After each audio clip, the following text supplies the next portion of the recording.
आदाब व्यूअर्स, उम्मीद है आप खैरियत से होंगे। जैसा कि आप जानते हैं कि गुज़श्ता रात 8:58 पे तहरीक लब्बई पाकिस्तान के सरबराह अल्लामा खादिम रिज़वी की अचानक डेथ हो गई। लेकिन उनकी इस अचानक डेथ पे बहुत सवाल उठाए जा रहे हैं और ये कहा जा रहा है कि अभी जो उन्होंने स्पीच की थी उनकी लास्ट, उस पे उन्होंने बड़े सख्त सवाल उठाए थे। वो कितने हशाश बशाश थे और बहुत सारी बातें उन्होंने दिल की कहीं, जिसके बाद ये सवालात उठ रहे हैं कि ऐसा क्या हुआ कि ये उनकी तबई मौत थी या फिर उनको रास्ते से हटा दिया गया।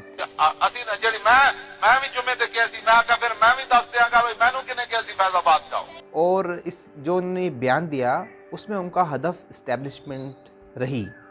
तो इस्टेब्लिशमेंट को हदफ बनाने के बाद उनका इंतकाल कर जाना ये बहुत सारे सवालात उठा रहा है। लेकिन हैरत की बात है कि दूसरी तरफ अल्लामा खादिम रिज़वी के बारे में ये भी राय पाई जाती है कि वो इस्टेब्लिशमेंट के ही पेरोल पे थे। और जिस तरह की फैज़ाबाद जब धरना हुआ तो जब वहाँ पर जिस तरह से देखा कि एक एक हज़ार रुपये के नोट बांटे गए और उनको इज़्ज़त और एहतराम के साथ रुखसत कर दिया गया। लेकिन इस बार हमने देखा कि इनकी जमात पे लाठीचार्ज हुआ, इनके लोगों को पकड़ा गया और जेलों में डाला गया।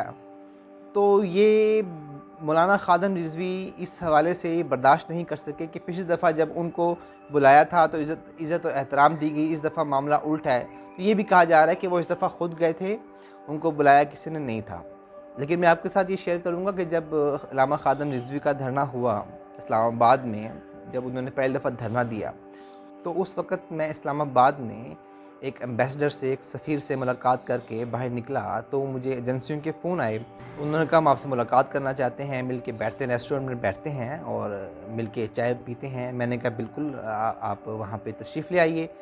हम वहाँ पर गए और वहाँ पर जो आला अफ़सरान थे एजेंसियों के, उन्होंने हमसे पूछा कि आप ये बताइए कि आपके पास इंफॉर्मेशन है कि अल्लामा खादिम रिज़वी का जो धरना हुआ, हमने तो सुना है कि उसके पीछे इंडिया का हाथ है। तो मैंने हंसकर कहा कि गुस्ताखी माफ़, हमने देखा कि एक एक हज़ार रुपये के नोट तो हमारी तरफ से ही बांटे गए। तो वो ये सवाल सुन के वो भी हंस पड़े।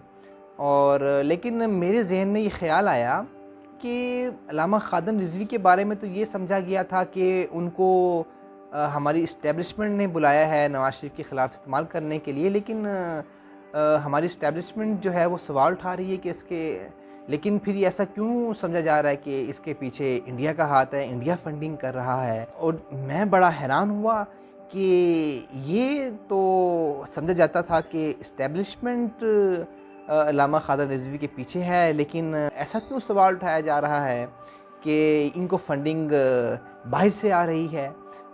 लेकिन रकम तो हमने ही वहाँ पे एक एक हज़ार रुपये के नोट बांटे थे। तो मेरे ज़हन में ये आया कि अल्लामा खादिम रिज़वी के साथ हाथ हो गया है, उनको इस्तेमाल कर लिया गया है। और अब जब वो कुछ अपनी तरफ से करने की कोशिश कर रहे हैं तो हमारी जो इस्टेब्लिशमेंट है वो उनसे अब खफा नज़र आती है। तो इसलिए आप सब ने भी देखा कि उनको फिर जेल में डाला गया, उन पर FIRs हुई और फिर वो माफ़ीनामा एक जमा करवा के वो बाहर आए। तो फिर उसके बाद अब जब वो फ्रांस के सफ़ीर को निकालने के हवाले से जब वो इस्लामाबाद में गए, वहाँ पे उन्होंने एहतजाज किया तो देखा कि इस दफ़ा उनकी इज़्ज़त नहीं की गई, बल्कि उनके लोगों पर लाठीचार्ज हुआ और उनको कहा गया वापस चले जाएं। इस दफ़ा का और हमने मंज़र देखा तो इस दफ़ा उन्होंने बहुत सख्त बातें की। उन्होंने कहा कि मुहब्बे वतन कौन होता है। उन्होंने वो सवाल उठाए जो आम तौर पे लिबरल तबका जो है हमारा, जो हम लिबरल लोग हैं वो उठाते हैं। ये मैं बिल्कुल खुली बात कर रहा हूँ आपसे। जो यहाँ मुखबिर बैठे हैं ना, झूठ ही है। हसिद को युनजी वल कज़िब योलिक। 72 साल तुमने झूठ बोला ना तो आज पूरी दुनिया में पाकिस्तान को तुमने तबाह कर दिया। ना कोई करेंसी की वक़्त रही, ना हमारे पासपोर्ट की वक़्त रही, ना हमारी अशिया की वक़्त रही। कहते कि पाकिस्तानी बनी हुई है। छोड़ो। हमसे कौन सा वो सनद लेना चाहते हो, वो जरा सनद इख्तियार करके मुझे भी लाहौर भेज देना कि पाकिस्तान की इस तरह बंदा मुहब्बे वतन होता है, ये सनद है उसकी। हाँ, हम हमारे शाह साहब को भी भेज देना और हम फिर आपको उस पर साइन करके भेज देंगे कि मुहब्बे वतन वो होता है। मैं आप आगे हज़फ कर रहा हूं सारे। हाँ, मुहब्बे वतन कौन होते हैं मैं हज़फ कर रहा हूं सारी बातें। हाँ जी, ये बातें हम नहीं करना चाहते। हम रसूलुल्लाह के गुलाम हैं और हुजूर की इज्जत के लिए हम बाहर निकले हैं। तुमने डाका मारा वोटों पर, हमने कोई एहतजाज किया कि कुछ भी नहीं किया। आइंदा भी डाका मारोगे तो क्या करोगे? सदा तुमने रहना है, हुजूर का दीन तो आना ही आना है।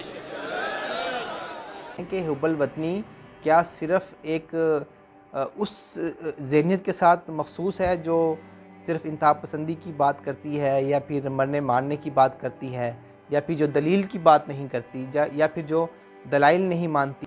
हालांकि अल्लामा खादम रिज़वी दाएँ बाजू से ताल्लुक़ रखने वाले एक शख्सियत थे, लेकिन उनकी तरफ से सवाल उठाया जाना ये एक बहुत अहम मामला है।